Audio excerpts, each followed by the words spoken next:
Hello, good evening and welcome to the United Stand. Lots to talk about in relation to Manchester United news and transfer news tonight. Lots of topics we'll be talking about. Herrera, Rashford, Alderweireld, a left back, a midfielder, a right midfielder and a £150 million budget that United actually have to spend. But let's start off with Milinkovic-Savic, who has given, this is not in the press, this is from his own mouth, he's given an update. I read it through Dimarzio. I don't know where the source had come from, but I read it through a Dimarzio email, tweet earlier on. So Milinkovic-Savic has given an update, which obviously as Manchester United fans really do take interest in. And I just want to say before I give the update as well, one thing I don't think people realise about Milinkovic-Savic is that he picks up a lot of yellow cards and he gets into a lot of scuffles.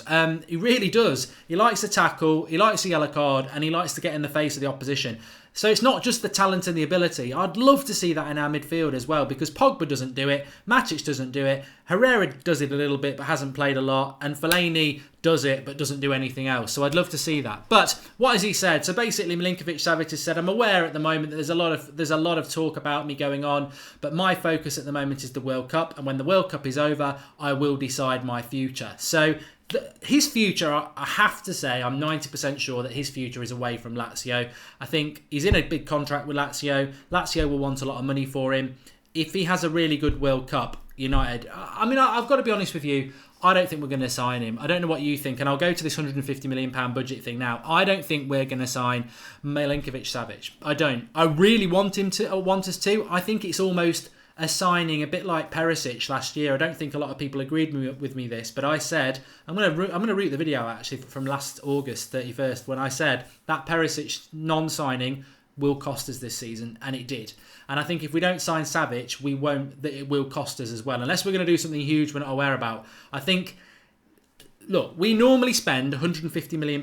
If you look through United more or less around £150 million. We've never really spent more than £150 million in one summer. Even the big summer where we signed Pogba, we got Zlatan for free, we got Mkhitaryan for about 25 and Bay for about 25. So it was around £150 million. And my concern is Fred 50 million, Dalot 20 million, that's 70 million. So if we're only going to spend 150 million, that's 80 million left. We're not getting a left back, Milinkovic-Savic, and a centre back and a right midfielder for 80 million quid. But we know that we're controlled by the board. We know that we're controlled by the shareholders. But the reality is we're 20 points behind Manchester City. We normally spend 150 million. So 150 million should be the minimum. If we want to close the gap on City, I think we've got to spend another 150 million. And that's where Milinkovic-Savic comes in. But I'm a little bit concerned because we've never really gone over 150 million. So are we going to do that, or are we just playing at it a little bit because we've got to please the shareholders? And that's where, for me, Manchester United does become a little bit of a problem. Judah Corey says, why do we need him?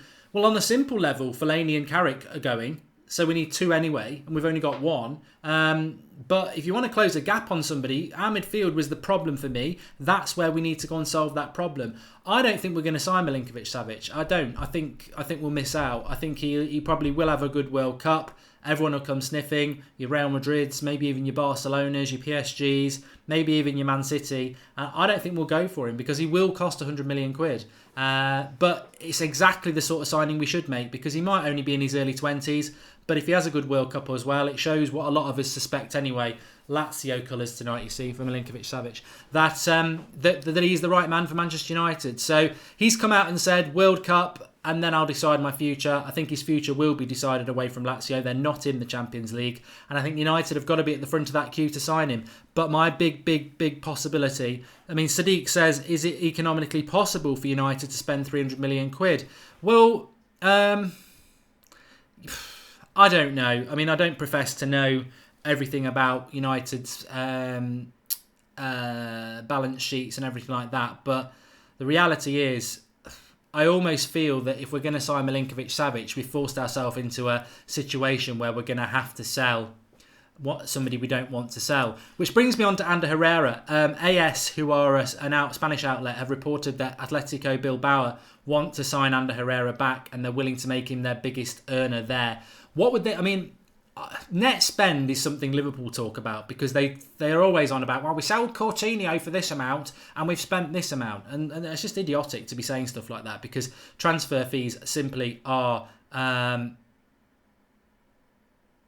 I think Mad Marcus is talking about lagging because I beat him on FIFA. I've solved the problem, I think, anyway, with that, Marcus, but we'll come back to that. But yeah, so Herrera, if we sell Blind for 15 million and Darmian for 15 million, then that's 30 million. So that would bring Delo and Fred's fee down to about 50, which leaves us 100. But I mean, there's talk in the press at the moment in relation to Alderweireld that we are going to go up to 60 million pounds for him.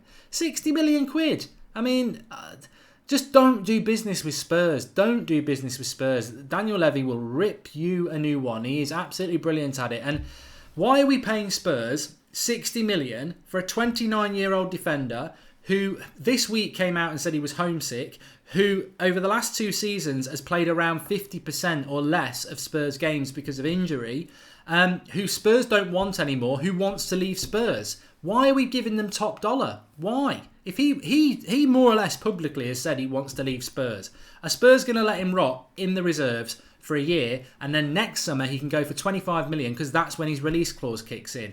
Have a little bit of patience. Let's not go and blow 60 million, because my concern about 60 million for Alderweireld is add that 60 million to the 70 we've already spent. That's 130 million. We're nearly hitting that 150. 20 million is not going to get us a left back. It's not going to get us a right midfielder, and it's certainly not going to get us a Milinkovic-Savic, a Griezmann, a Bale, or whoever else star signing we want to make. And yeah, I agree. I don't think we probably can go north of 200 million. I really don't. I don't think economically we can do that. And we've probably got about 130 million left to spend if we go to 200. If we're going to 150, we've only got 80. You're not getting a left back, a centre back and a right midfielder and another midfielder for that.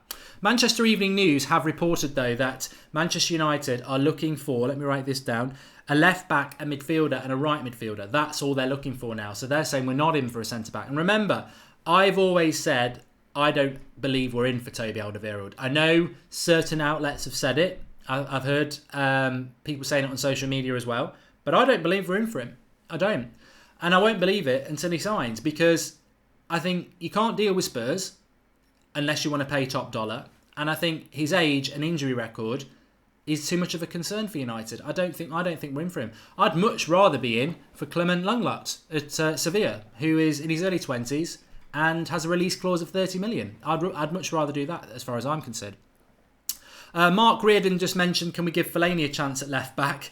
Yeah, we could do. But the reality is that in relation to Fellaini, Manchester United have just deleted. They've not deleted anything actually. Snaps has just deleted a message. I was just reading it. Manchester United have released eight players today. None of which many of you will have heard of. One of which is Michael Carrick, but a few youth players have been released, which is always very sad. That's the sad side of football. When you have, you're playing for Manchester United youth setup and then you get released. It's the harsh reality of football, unfortunately. And all the best to those players who've been released, and I hope they have good careers elsewhere. And actually, you know what, lads? You may well have good careers elsewhere, because how many players are there over the years that started out at United and have gone on to great things? David Platt, 1990 World Cup. He was released by United, ended up at Crewe, came back through, so it can be done. But interestingly enough, there are 6 players they are waiting on answers for, i.e. they've offered them contracts, they're waiting to see if they're going to sign them. Fellaini is one of them. That's public knowledge anyway, but Fellaini has got Manchester United on strings. We are waiting on Fellaini to sign a contract. I mean, come on. Some of the stuff he said is the stuff you would expect from Ronaldo when he was looking to leave, or Rooney when they were thinking about leaving, or even Roy Keane many years ago when he said he was going to leave.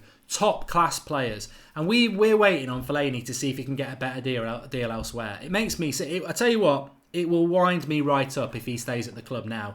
I think it's a joke. And the thing that winds me up the most is, I was speaking to a couple of Liverpool fans today, and don't worry, I've known them for years. Don't worry, I've really thought about dropping them as friends, but I've known them since I was a kid. And they were laughing because they're getting Fekir, they've got Fabinho, and they actually said to me today, I bet you're gutted about Fekir and Fabinho coming to us. I went, I've got no interest in Fekir. I don't have no interest in him at all. I think he's a good player. I don't want him at United. Fabinho, I wanted him a year ago. But they were saying, well, just keep begging Fellaini. It's embarrassing. And I thought, you know what? I have no comeback. I went, yeah, cheers. I can't come back to that. I really can't. Have you heard anything about Pulisic lately? One of my favourite young players, says Caleb Hammond. No. I think my only hope with Pulisic is that he stays at Dortmund for another year, because he's no way coming to United this summer. If he goes anywhere, he'll go Liverpool or Spurs, which would just make me cry. He's not going to come to United, so I hope that he stays. Barcrael says Mourinho signed a new contract at the start of the year, surely with the assurance that he had the adequate war chest to challenge for the title. Great comment, and exactly what we said at the time.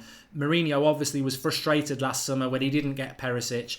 There's no way I don't think he would have signed a contract in January without the promise of funds, and I expect to see those funds delivered. But I still think we're not going to go much more than 200 million, I don't think. And what can we get with 200 million? We've got 130 left. We've spent 70 already. What can we get with 130 million? Savic on his own, or a centre-back and a left-back and maybe a winger, I don't know. Luke Skywalker says, if United pay 50 million for Toby, then United will officially be the most stupid club in the world. A midfielder or a left-back are more important at the moment. Yeah, I'd agree with that, Luke. If United pay 50 million for Toby, then United will be officially a midfielder or a left-back are more important at the moment. We've got to get another centre-back. We have to get another centre-back. Not another centre-back. We don't need another centre-back. We need another midfielder. We are hopefully Carrick's gone. Very sad, but it's the end of his career and that's what happens. Fellaini needs to go. So we've got to get another midfielder just to get the equilibrium back as to what we had before. I know we've got Pereira and Fosu Mensah coming back, but they're sort of risk players in many ways. Can you trust Fosu Mensah? Can you trust Pereira at the moment? I hope we use them, but we need, to be honest with you, as I've always said, we've currently got Matic, Pogba, McTominay, Herrera. 4 midfielders, and we normally play 3. So Fred, another signing, and then 2 midfielders would be good. Mark Brown says, is there anyone as similar, cheaper as Savic? Mark Brown.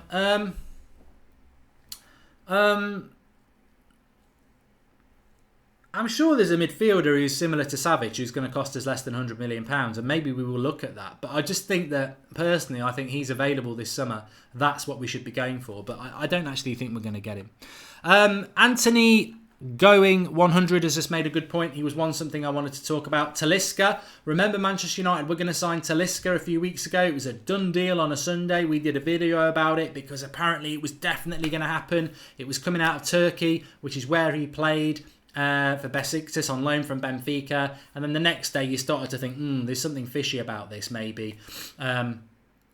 Because Benfica seem to have this rhythm of when they want to get rid of a player, they mention Manchester United. And it seemed to me after a few days of the Talisca rumours that it was exactly like that. We were hearing rumours of his agent sort of going down around England with for sale sign, and he's gone to China. He's gone to China. Talisca has signed for a Chinese club today. I mean, Talisca is in his early 20s and he's gone to China. I mean, a lot of Brazilians do it, to be fair, but come on. I mean, what's that all about? What is that all about? I think what it's all about is that I've spoken to a few people about this, and especially in relation to South Americans, a lot of them come from extreme poverty, and I don't know whether Talisca does. They've come from extreme poverty, and they're not Europeans, so the Champions League, winning the Premier League, La Liga, it's not something they've grown up really wanting. Playing for Brazil probably is, and they come into Europe, they play quite well, and then they get offered big money in China, and it's like, yes, great, I'm going to do that. So maybe that's what he's done there.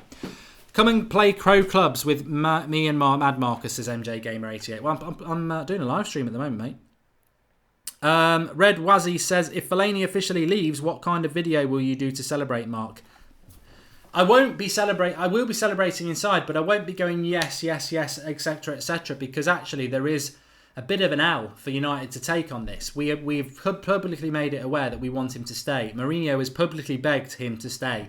So if he goes, whilst I'll be very happy he goes, I've got to be very grateful to Marouane Fellaini for going, because it's only his decision that he's going. If Mourinho had his way, Fellaini would stay.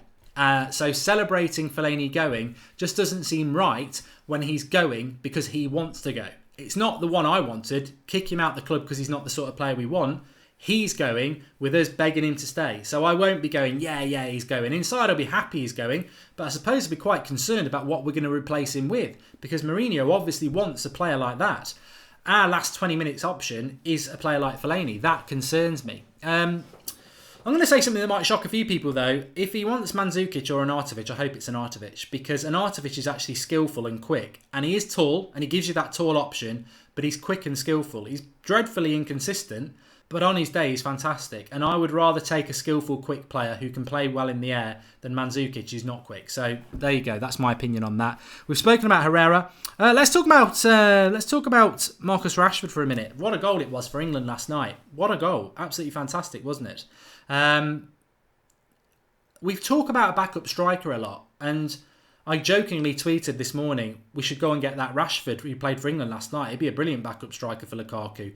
Obviously, he already plays for us. It was sarcasm, but we've been saying this for probably the whole 2 years that Mourinho's been in charge of Rashford, and Mourinho will always point to the stat. Look at my stats. Rashford plays more than anybody. Well, he's always on the bench and he always comes on.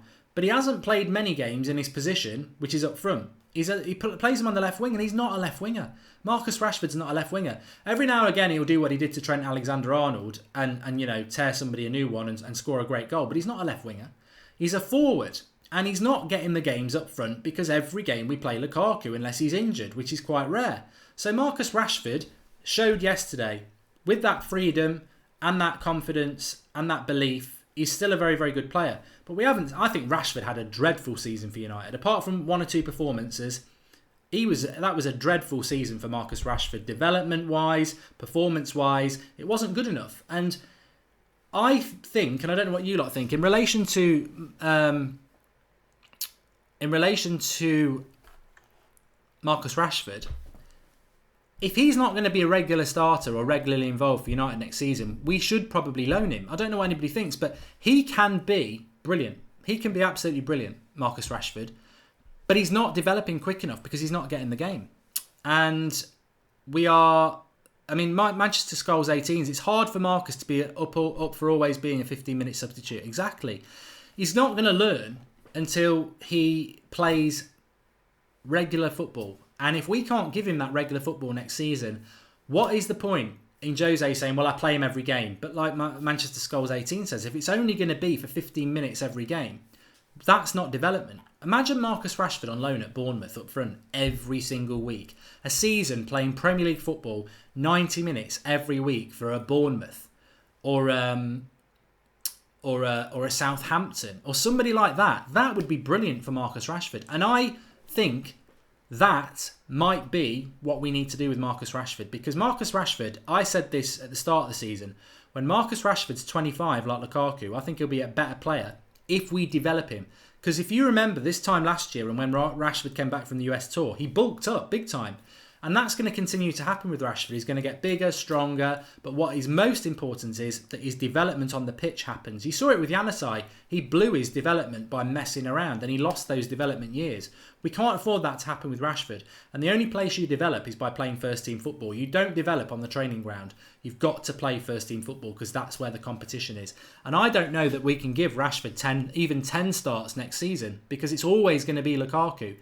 And it's not going to be Rashford unless he's on the left wing, and that's Sanchez. And on the right side, he never plays him there. So Rashford's just going to be a consistent bench player. He needs development. So I would actually say, yeah, go and get an Arnautovic as a backup for Lukaku. Loan Rashford out. Loan him out. I don't want him to be loaned out, but loan him out. He needs to play regular football. And I think he showed that yesterday, what he can do with regular football and confidence and belief. And he needs to play in a team where he can make mistakes, where there is a focus on him. And the way we've been playing for the last 6 months is dreadful if you're an attacker. He'll only get game time only if we play two up front, says Eldoxer69. He needs to be playing every week. And Stuart Marson, do you think we need an attacker? I don't think we need an attacker if we're going to keep Rashford, but I think loan Rashford out and sign an attacker, yeah, I do. I do. I just don't. I think he needs to be playing 30, 40 games a season, and we can't even. I don't think he'll get 10 next season starting, so not in the position he needs to be. Marcus Rashford's a centre forward. It's pure and simple every time. Lightning seeds. He is. He is a number 9. And I get fed up of this square pegs in round hole football that we've seen at United pretty much. I mean, Sir Alex used to do it a bit, but we've seen it consistently with Moyes, with Van Gaal, with Mourinho, where we're playing people in the wrong place. Like Marcus Rashford's not a left winger. Jesse Lingard's not a number 10. Ashley Young's not a left back. We consistently do this with players that will perform a lot better and develop a lot better if we play them in their position. I mean, if Lingard's going to play, I'd play him on the right midfield. If Rashford's going to play, he's got to play up front. And how can he develop as a striker when you're trying to get him to develop in a position that's not his? Calbow says Pogba first year, see what he can do. Second, Matic to cover him going wandering. Third, Fred to do his running next year. Get me excited. It's got me excited. Yeah, a lot of people getting excited about that midfield three of Fred, Pogba and Matic. Let's see what happens with it. I mean, the reality is we do need to sign another midfielder. And if we're not going to sign Milinkovic-Savic, who are we going to bring in? Because if Fellaini goes, we need somebody else. And Carrick has been replaced by Fred. If Fellaini goes, we need somebody else. Simple as that. Ethan Webb thinks Jesse Lingard is a number 10. How is he a winger? Well, basically, mate, because he's played on the right wing for most of his career at United, how the hell is he a number 10? Have you actually looked at Jesse Lingard and how many times he touches the ball? That's not a number 10. Brilliant player off the ball, but your number 10's not there to run around off the ball. Your number 10's there to bloody dictate the play, to sew the game together, to take the ball off the midfield, to feed the attackers. How the hell is Jesse Lingard a number 10 when he hardly ever touches the ball? He's brilliant off the ball. His positional play off the ball is brilliant. But your number 10, if we play a number 10, has got to link the play up. That's what a number 10 is. So I feel Jesse Lingard should be on the bench because I think as an impact player with the runs he makes, he's brilliant. I think he's going to have a really good World Cup, by the way, because the international football is not comparable to the Premier League. Premier League is infinitely better than international football. But I think Lingard will have a good tournament for England. Byron says Lingard is a number 10, just not a very good one. Vishal says, what's Pereira's preferred position? Well, Pereira probably is a number 10 because he loves to be on the ball. And I'd like to see him given a chance there. Ethan Webb says he's not quick enough to be a winger. Yeah. Stinger says, does this lad watch football? No, mate, it's an illusion when I do watch-alongs. I'm really watching EastEnders. Yeah, definitely. Did anyone hear about what the Mexican team did? Yes, Anthony Muller, we did. And is Savic and a diamond midfield, says Ethan Teal. That could work. It could work. Is Mata leaving, says Eric HT. I've got a funny feeling that either Mata or Herrera will leave Manchester United this summer. Yeah, I don't really want it to happen, but it could be another trickle of income. Ahmed Hamada says, if not Savic and Sandro, who should be our plan B players in these positions, considering Shaw will leave, and who is a realistic backup striker? I mean, that's a great point, because I was just going to come on to that. Obviously, when we talk about we've spent 70 million so far, we think we'll get 30 million back from Blind and Darmian. We will, but what if Luke Shaw goes? That could be 40 million, which basically means 70-70, doesn't it? And we've still got 150 to spend. If Mata was to go, we might get 20 for him because he's 30. If Herrera was to go, we might get 30 for him. And obviously the big one is if Martial was to go, we might get 70. That's where we might bring some money in. But obviously I don't want any of those to play. Tyron Williams says, Mark, I can't agree that Premier League football is better than international football. The Champions League is comparable, but Premier League isn't as good as we like to think it is. I totally disagree, Tyrone. International football is crap. It really is bad. I think we get pulled in because of the World Cup, and I can't wait for it. A week today, we'll be right into it. Brilliant. Can't wait for the World Cup. It's a great event. But international football, you take your World Cup goggles off and think about the international break. Think about international football. Think about technically what the international football system is. It's putting a load of players who don't generally play together for a very short period of time and expecting them to produce great football. It's a mix and match, and the quality is poor because of that, and the quality is also poor because actually, apart from one or two international teams, the rest of them don't have the squad depth. They're not great teams. I mean, you look at someone like Senegal, they've probably got 2 or 3 really good players. The rest of them aren't great. I'd argue that with anybody. International football's not great, and that's why I expect people like Lingard and Rashford, if he plays, I think they'll have good tournaments because you're going to be playing rubbish like Panama and Tunisia. So if you can't beat those, England's problem has always been that. But Luke Skywalker says, I would love to see Savic at United. Always nice with one big signing. Sell Darmian, Blind, Fellaini, get Savic and Sandro or another left back. I've said this before. If we only signed Milinkovic-Savic and Alexandro now, of course I'd like a little bit more, but I'd still walk away from this transfer window ecstatic. I really would, because I just felt a left back and two midfielders were what we really needed. Zizou says I wouldn't take Tierney because he's overrated and British. Because he's British. And Robert Taylor says, what's the Milinkovic-Savic update, mate? I'm late to the video. So Milinkovic-Savic has basically been speaking to the press today. I think it was the Italian press because I read it through Dimarzio, and basically said he's got a World Cup. He's aware everyone's talking about him, but he's got a World Cup to come, and there's not going to be any update on his future until after the World Cup. But I think he will leave. I think he will leave because Lazio aren't in the Champions League, and now's the time for him to move. What if he had a bad season next year? It's the right time for Lazio to cash in. Do you think Smalling needs to go, says Harkirat? Well, of course, if we sign a centre-back, we are going to sell a centre-back, aren't we? And that's another potential source of income to boost the coffers. How much would you get for Smalling? How much would you get for Phil Jones? 20 million, 25 million? Maybe 30 million? I don't know.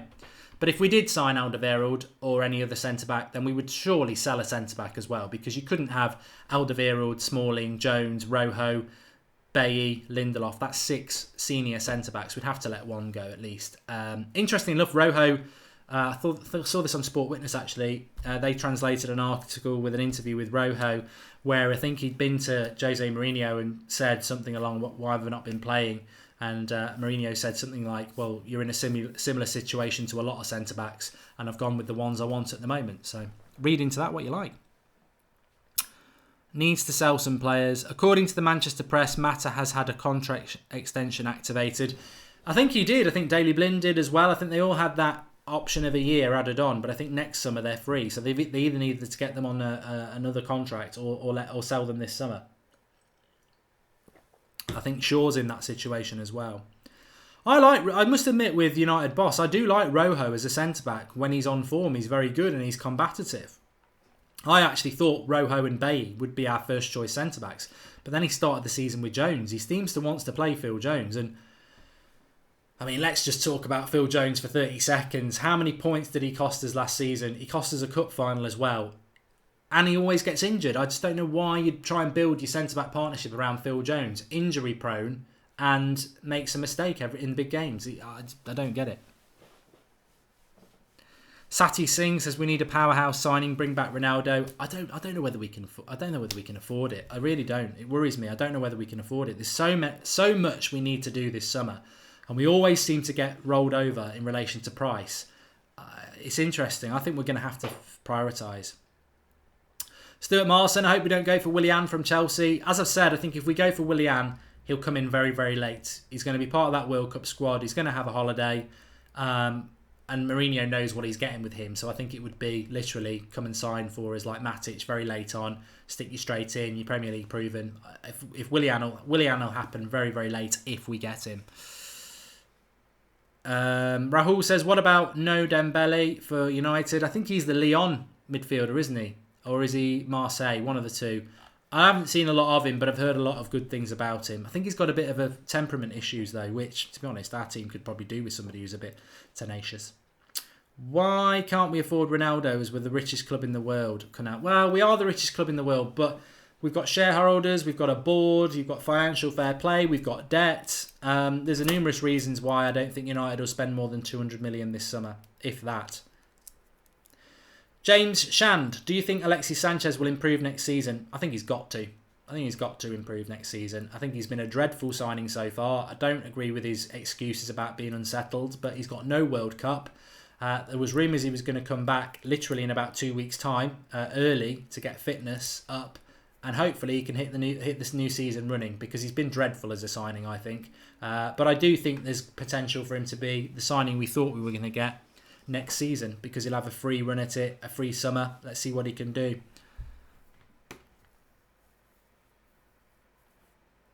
I think United's debt is around 400 million, 300 to 400 million now, Vishnu. I'm not 100% sure. I mean, as a midfield option, we talk about Milinkovic-Savic. And obviously, I don't really want us to be signing 30-year-olds. But one player I've always really liked is Moussa Dembele. and he wants to leave Spurs. And he's over 30, I think, now. So if we couldn't get Milinkovic-Savic, how's about Moussa Dembele? 30 million quid? You know, I'd like to do that. But again, you've got to deal with Spurs. And I don't think we can deal with Spurs. I'll be very surprised if we do any business with Spurs this season.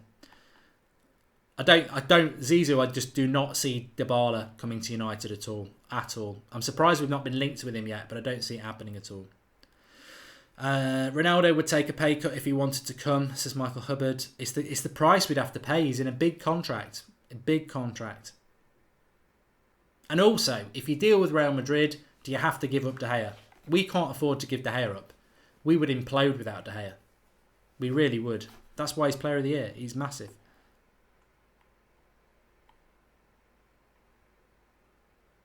Petition to get Xander a day on the United stand. Start it up. If you get 5,000 signatures, it can happen. Who do you think we'll get as the signings, Mark? Says Matty123. I have got no idea. This could be the end of our summer. We might not sell anybody else. I think there's a very slim chance of that. And the next signing could be an Artovic. It could be Alexandre. I think when I started doing Transfer Daily, I said there's a section in this where we can all put in our comments below, who do you think will sign? And I said 3. I said Fred, Savic and Sandro. They were the 3 I went with. And I said if we got those 3, I don't care who else we get. That would be 2 midfielders and a left back and I'd be happy. Camilio10 says, why did we keep Lingard over Januzaj? Much better. Thanks, Camilio. I actually think Januzaj was a bit of a flop, to be honest. I haven't seen much of what he's done since he left as well. His attitude seemed to be wrong. The De Gea to Madrid rumours, Robert Taylor, are just from a very, very, Daily Star equivalent in Spain. I wouldn't read too much into it, to be honest. I mean, never say never with De Gea, but I think we're all right. We can't afford to let De Gea go. We can't. We really can't. Rashford's too good to go on loan, says Kieran Byrne. Oh, he is. But I totally agree with you on that. But where's his development games? Where's he going to play to get developed at United? This is the thing. I'm worried about his development. We see glimpses like last night of what he can do when he's played in the right position. When is he going to get played in that position to develop? Playing him on the left wing doesn't develop him. All that does is try to teach him a position that's not his. He's a forward. He needs to play up front. I don't want him to get loaned. We shouldn't loan a player like Rashford, but he needs to play regular games. So that was basically what I was saying about that. Let's, if anyone's not watching live actually, or if you are watching live and you want to come back, what I want to see people put in the comments tonight is, who do you think the next signing will be? Because we can have a look then and see who gets it right. My next signing, if I'm putting my neck out and I don't have any inside information on this, I think Manchester United's next signing is going to be Alexandre. And it's optimism, but I think it might start next week. Let's see what happens with that. Please do drop a like on the video, everyone. It's nice to get up to 1,000 likes while we're live. Don't sell Rashford, says Robert Ingram. No, definitely don't sell Rashford. Never. We wouldn't do that, I don't think. Timo Werner should be our second striker, Joydy, but I don't think Mourinho will go anywhere near him, to be honest. Kovacic from Madrid, says Deepak. Yeah, if we could get him for a decent price, but it's Real Madrid again. Next signing is Fellaini, says Eric. Well, that's technically, you're probably about right. I've got a horrible feeling he'll stay. Next signing, Ronaldo, says Aryan. Next signing, Willian, says Ben Johnson. Sandro, says Mahul.